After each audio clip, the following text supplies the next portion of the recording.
Well, good evening, guys. So I had said earlier in one of my posts on Facebook that I wanted to start doing kind of a question and answer page. I'd already had a YouTube page set up previously from a few years back, right before I got certified, and I wanted to kind of kick it back in and offer my perspective or advice or knowledge on certain things. I know we all have questions from time to time, and I'd like to help in any way that I can. So I've opened the floor before to like different questions being presented and trying to answer them to the best of my ability. I did have a friend post a question as to what are some of the best places or ways to find affordable healthy foods. Anybody who's trying to eat healthy knows the struggle. You go into a store, and most places, depending on the place it is, a lot of places have kind of a health food section or an organic section, things like that. But if you look at them, a lot of times, depending on what it is, you pay an arm and a leg for healthier foods, healthier options, and most of the time the portions and sizes you get are like the size of your own head. So it's not like you end up with a box that's going to last you more than a couple of days. Really, if you look around, you can look in just about every section, and you can even look at some of the generics. That's one of the things that I did for the longest time, was I went generic. And the key is to be able to read and know most, if not all, if you can get them, most, if not all, the ingredients. The shorter the list, the better it is for you. We all have different types of nutrients that we have to take in, and I mean, you have three core ones when it comes to your macronutrients. Macronutrients being your fats, your carbs, and your proteins, and then you have your micronutrients, which is your water, vitamins, and minerals. We all have different caloric needs. We all have different nutritional needs based on the way that we're training or the lifestyle that we're trying to promote or live. As far as finding healthy alternatives, that type of thing, it's just a matter of knowing what to look for, what to avoid, and to stay within your caloric and nutritional restrictions. There are a couple different approaches you can take and things you can do to help yourself get healthier choices when it comes to your food. And again, you don't always have to pay an arm and a leg. I know when I was living back in Maryland, a lot of my friends wouldn't go to the grocery store with me very often, because I would get the whole, oh, you're slower than my grandma type thing, because I would walk around, and when I was trying to find the right food that I needed, I always looked at the labels, and I still do. You have to know what's in your food. And since when you're trying to live healthier to a very certain extent, you have to control as much as humanly possible what's in the food you're eating based on your lifestyle.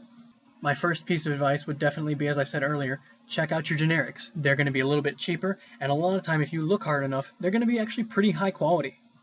One of the things you can do is actually check out the App Store on your phone, or check out different sites and things. I know one of the things that I like to use personally is MyFitnessPal, and I also use one called Fujicate. MyFitnessPal helps me keep track of all my different macronutrients and calories. If I take in any water, type of thing, which I do, but you can log all that stuff. You can log your exercise time, and it helps to kind of offset the ratios, and it does all the work for you in that sense.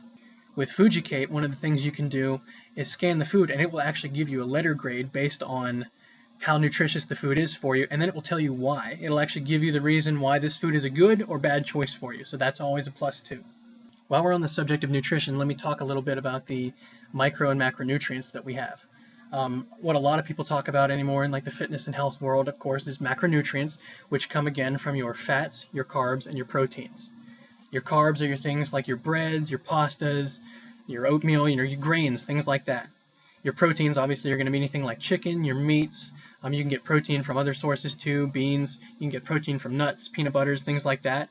And then, of course, you have your fats. And your fats primarily come from, if you do butters, peanut butter, almond butter, any of the fats that are associated with pretty much any of the foods you eat, obviously, that type of thing. When it comes to your carbohydrates, there are two different kinds. You have your simple carbs and your complex carbs. Simple carbs are the ones where the sugar breaks down much quicker in your system, and they come also from like the processed bleached grains like white breads and white rice, things like that. Also, fruit is a simple carb. One of the benefits to simple carbohydrates is they give you kind of an energy pickup because the sugars disperse so much quicker into your bloodstream. So what I've recommended to my clients, as well as to some of my customers at my other job, talk about if you're leaving the gym, if you've had a really hard workout and you're leaving the gym, grab something that's a relatively simple carb, grab a piece of fruit or something like that. The sugars will get into your bloodstream much quicker, and it'll give you kind of an energy boost to help kind of get you back going. Now, complex carbohydrates are ones that are going to be a little bit more harder for your body to break down. The blood sugar doesn't go in quite as quickly. They're good for it's good for sustainable energy. It stays in your system longer, and like I said, it's tougher for your body to break down. These include things like brown rice, whole grain foods, oatmeal, different things like that. You can get whole grain pasta. Pretty much, honestly, it's pretty much whole grain anything. The benefit to these is, like I said a little bit earlier, one of the biggest benefits is for sustained energy. So I've actually recommended to a few people before, few that I've talked to, if you're trying to get a good workout in and if you know you're going to be doing something, if you're going to be out and about for a couple of hours, or if you're going to be in the gym for a little while, grab something that's going to have some complex carbs as part of its nutritional ratio. That's going to help give you good, clean, sustained energy. It'll stay in there longer and help give you the energy and stamina to push through what you're trying to do. And then grab a simple carb. Now, when we get onto the subject of fats, that's one that a lot of people are kind of iffy about. But there are there's a couple of different kinds of fats, but some of the main ones you look at are polyunsaturated fats, monounsaturated fats, saturated fats, and of course trans fats. Within this particular category of macronutrients, when you look at things like saturated fats and trans fats, these are the ones you want to kind of watch as much as possible. They're the ones that actually will solidify at room temperature, and they're the forms that can actually clog our arteries. They're not very good for our bodies. While they do serve some purpose, it's best to kind of steer clear or keep as little of this in your diet as possible. And these types of fats are going to come from your just regular butters and things that are going to be more fried, or different ways that they're cooked. When you get into the more, honestly, when you get into some of the more unhealthy foods, that's where a lot of these fats come from. And then on the flip side of that, you have polyunsaturated fats and monounsaturated fats. These types of fats do not solidify at room temperature, do not clog your arteries, and they're also a form that your body actually will readily convert to energy, so they don't stay stored up. When we think about it, a lot of people out there are really concerned with not having much, if any, fat in the diet at all, or very, very, very, very little amounts. But the thing is, if you look at it, fat is a very calorically dense energy source. When you look at the different macronutrients, you have 4 calories per gram of carbohydrate and 4 calories per gram of protein. Opposing that a little bit is the fat macronutrient, which is 9 calories per gram, which is and especially if you go with a mono or polyunsaturated form of fat, it's a very, very energy-rich food source and something that your body can really readily use for fuel. So the whole concept of I don't need fat in my diet, or I need to keep, I need to not eat fats. I've heard people say that, oh, fat is so horrible, fat is so bad. No, it's bad if you're overeating it, and if you're not utilizing the energy that's given to you by the fat. That's where it becomes a problem. And are you using the energy given to you by the fat? If your answer to this question, it's a bad fat, it's a, trans or saturated fat, and I'm not using the energy, then yes, that's something you want to watch out for. That's not a good idea. But if it's something like, if you're a very active individual and you are getting things like peanut butters, different forms of nuts, things like that, those are things that can absolutely be a good part of your diet.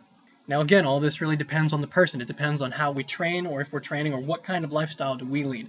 That type of thing is what's going to determine your caloric needs and obviously your nutritional needs. So guys, wrapping up the video, I just want to kind of reiterate, when it comes to trying to find healthy sources of food, healthy and affordable, it's not necessarily that you have to go to a specific place.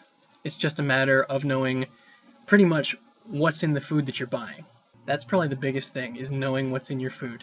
You can find good, healthy, and affordable food. You don't have to look, in Beverly Hills or anything like that to try to find it. You can find it in places that you'd be able to afford. It's just a matter of, okay, what's in this? Are there any extra preservatives that I don't need, or any extra forms of fats, or is this too calorically dense for my diet or my needs? It comes down to your lifestyle and what's in the food that you're eating. What do you need?